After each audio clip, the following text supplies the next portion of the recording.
Hello parents, and welcome back to another Parent University video. Google Classroom Parent and Guardian Summaries. As a parent or guardian, you can choose to receive email summaries about your child's activity in a Google Classroom.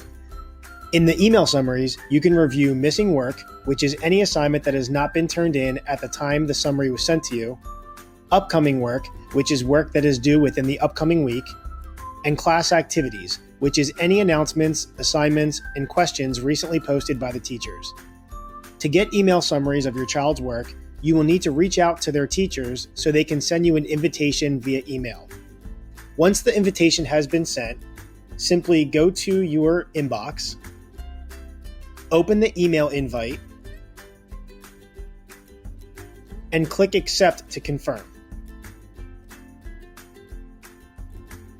When you accept an invitation, you and your child will receive an email confirmation.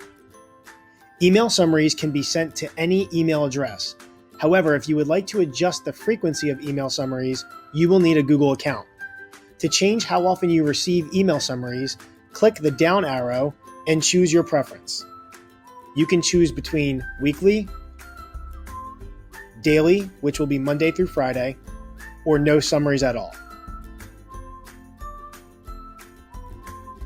We hope you found this video helpful. As always, thanks for watching.